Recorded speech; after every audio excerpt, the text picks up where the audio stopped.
एक दिन देवर्षि नारद मुनि द्वारका में पधारे। वहां सबसे पहले उनकी भेंट श्री कृष्ण की सबसे छोटी रानी सत्यभामा से हुई। नारायण नारायण। रानी सत्यभामा को मेरा नमस्कार।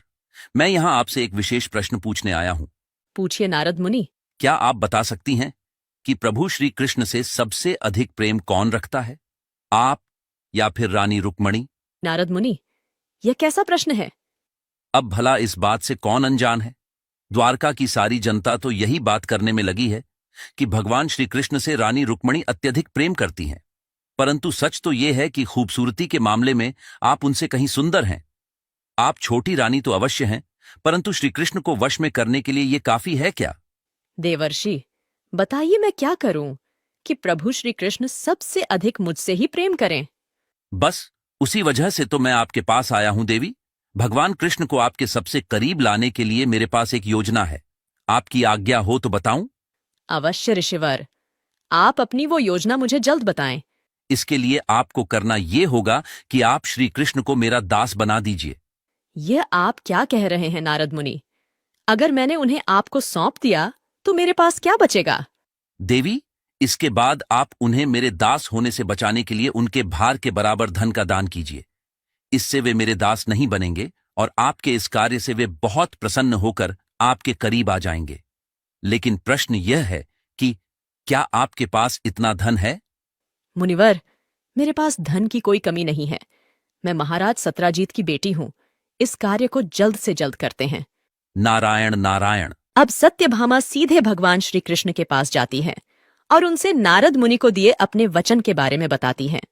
ऐसे में भगवान श्री कृष्ण उनसे कहते हैं, सत्यभामा, तुम सच में मुझे नारद का दास बनाने को तैयार हो? आप चिंता मत कीजिए प्रभु।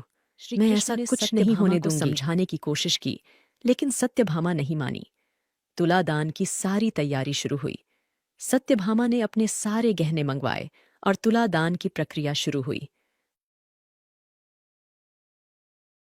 तुला के एक ओर श्री कृष्ण बैठे और दूसरी ओर गहने और धन रखा जाने लगा। द्वारका के लोग इस आयोजन में शामिल हो गए और सत्यभामा के वचन से हैरान थे। सत्यभामा तराजू पर गहने रखती रहीं, लेकिन तराजू हिला तक नहीं। देवी, अगर आप कृष्ण के भार के बराबर धन देने में असफल रहती हैं तो कृष्ण हमेशा के लिए मेरे दास बन जाएंगे। कितनी अजीब बात है, ये तुला हिल भी नहीं रहा। सत्यभामा ने सारे गहने मंगवाए और तराजू पर डाले, लेकिन श्री कृष्ण के भार के सामने तुला नहीं हिला। देवी, मुझे क्षमा करें।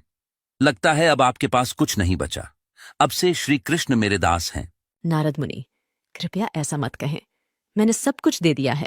सत्यभामा, तुम्हारी एक गलती के कारण मुझे नारद का गुलाम बनना पड़ेगा। मुझे क्षमा कर दें प्रभु। अब मैं क्या करूं? सत्यभामा, अगर तुम मुझे बचाना चाहती हो तो रुक्मणी के पास जाकर उनसे मदद मांगो, वे जरूर कुछ करेंगी। सत्यभामा रुक्मणी के पास गईं और पूरी बात बताई।